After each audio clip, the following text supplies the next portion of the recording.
ರಾಯನು ದೀಪ ಕಮಲ ರಾಗವನ್ನು ಹಾಡುತ್ತಾ ದೀಪ ಕಮಲ ರಾಗವನ್ನು ಹಾಡ್ತಾ ಇದ್ದಾನೆ. ಆ ದೀಪ ಕಮಲ ರಾಗ ಹಾಡಲಿಕ್ಕೆ ಕಾರಣ ಏನಂದ್ರೆ, ಆ ಗಾಣದ ಮೇಲೆ ಕೂತು ಗಾಣವು ನಡೀತಾ ಇರುವಾಗ ದೀಪವು ಹಾರುವುದಿದೆ. ಮಧ್ಯರಾತ್ರಿ ಎದ್ದು ಹೋಗೋಣ ಅಂದ್ರೆ ಕೈ ಕಾಲಿಲ್ಲ, ಕಟ್ಟಿ ಹಾಕಿದ್ದಾರೆ. 64 ವಿದ್ಯೆಗಳ ಪಾರಂಗತನಾಗಿರ್ತಕ್ಕಂಥ ರಾಜವಿಕ್ರಮನು ತನಗೆ ಗೊತ್ತಿರತಕ್ಕಂಥ ದೀಪ ಕಮಲ ರಾಗವನ್ನು ಹಾಡಿ ಆ ಇಡೀ ರಾಜ್ಯವನ್ನೆಲ್ಲ ಬೆಳಗಿಸ್ತಾ ಇದ್ದಾನೆ. ರಾಜ ವಿಕ್ರಮ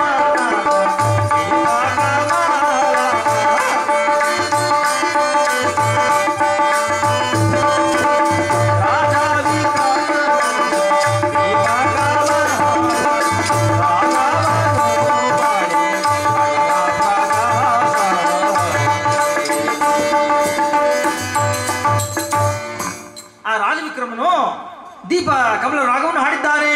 ಎಲ್ಲಿ ನೋಡಿದರಲ್ಲಿ ದೀಪ ಜ್ಯೋತಿ. ಸುಸ್ವರದ ರಾಗಕ್ಕೆ ಸುರಿದಾವು ಎಲ್ಲ ಆವ ಕಡೆ ನೋಡೇ ಹಚ್ಚಿದವು ದೀಪ.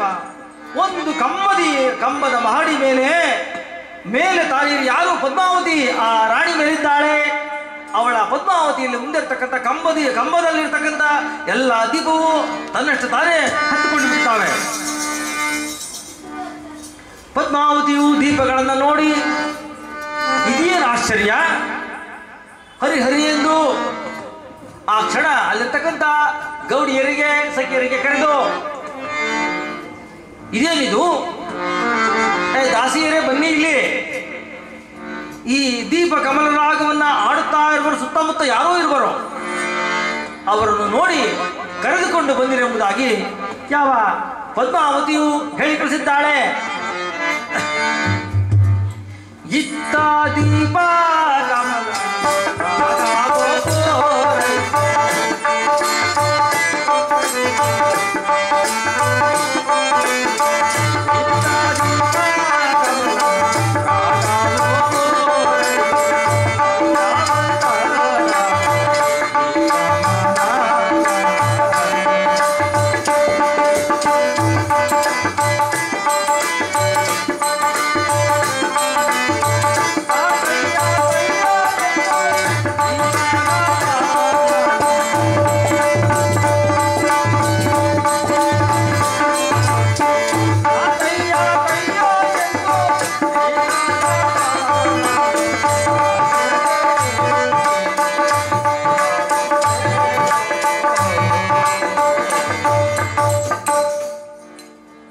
ಪದ್ಮಾವತಿಯು ದಾಸಿಯರನ್ನ ಕರೆದು ಕಳಿಸಿದ್ದಾಳೆ. ದೀಪ ಕಮಲ ರಾಗ ಮುಗಿದಿದೆ. ತಾತಯ್ಯ ತಯ್ಯ ಎಂದು ಶ್ರೀರಾಗ ಹಾಡಿದ್ದಾರೆ.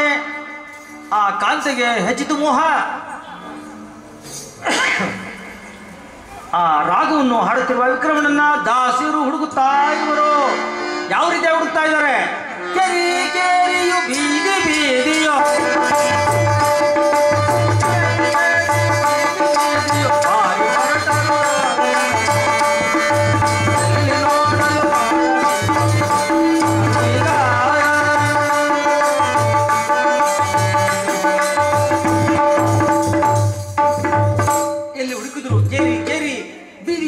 ಇದ್ದಾರೆ.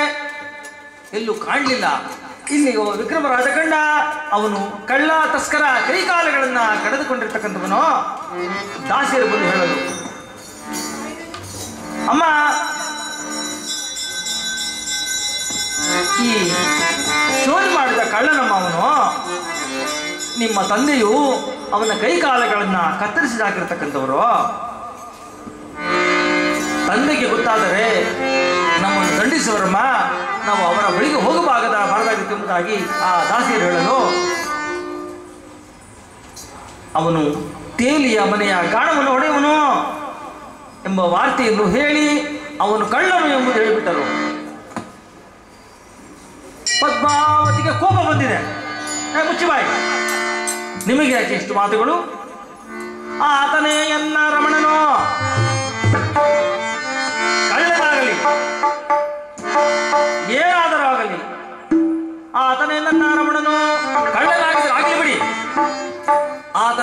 ಕರೆದುಕೊಂಡು ಬನ್ನಿ ಎಂಬುದಾಗಿ ಆ ದಾಸಿಯರಿಗೆ ಹೇಳಿದ್ದಾರೆ.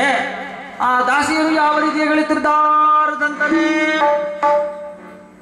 ರಾಗ ಜ್ಞಾನದೊಳ್ಳಿ ಬಂಗಾರ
ನೀವು ಒಂದು ರಾಗವನ್ನ ಆಗ್ಲೇ ಹಾಡಿದ್ರಲ್ಲ, ಆ ರಾಗವನ್ನು ಮತ್ತೊಮ್ಮೆ ಹಾಡಿ.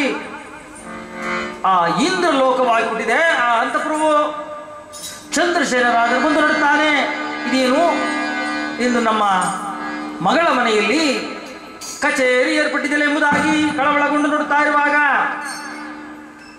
ಆ ದಾಸಿಯರು, ಮಹಾಪ್ರಭು ನಮ್ಮ ಅಪರಾಧವನ್ನು ಕ್ಷಮಿಸಿ,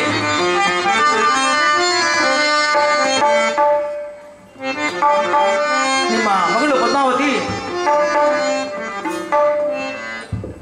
ಏನು ಮಾಡಿದ್ದಾಳೆ ಎಂಬುದನ್ನ ನೀವೇ ಖುದ್ದಾಗಿ ಬಂದು ನೋಡಿದ್ರೆ ಗೊತ್ತಾಗುವುದು ಎಂಬುದಾಗಿ ಹೇಳಿದಾಗ ರಾಜನಾಗಲಿ ಎಂದು ಹೇಳುವಷ್ಟರಲ್ಲಿ ಹಾಗೆ ಆ ರಾಜನು, ಚಂದ್ರಶೇಖರ ರಾಜನು ನಿದ್ರೆಗೆ ಜಾರಿದ್ದಾನೆ. ಮಿತ್ತ ಪದ್ಮಾವತಿ ನಿದ್ರೆಗೈಯಲು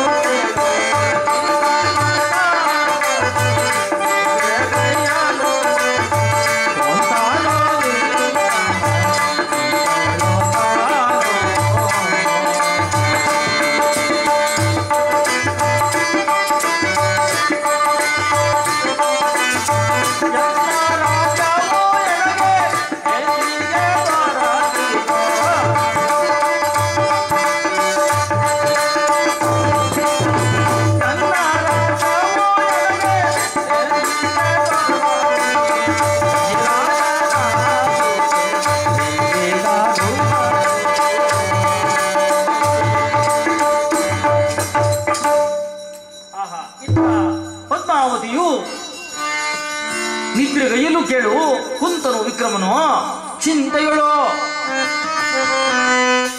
ನನ್ನ ರಾಜ್ಯವು ನನಗೆ ಎಂದು ದೊರೆಯುವುದೋ, ಈ ಶನಿರಾಜನ ಕೃಪೆ ನನಗೆ ಯಾವಾಗ ಆಗುವುದೋ ಎನ್ನುತ್ತಾ ಮನದಲ್ಲಿ ಚಿಂತಿಸಿ ದುಃಖವನ್ನು ಪಡುತ್ತಾ ಇರುವಾಗ ರಾಜ ವಿಕ್ರಮನಿಗೆ ಕಷ್ಟವೂ ಹರಿಯುವ ಕಾಲ ಬಂದೈಸೆ.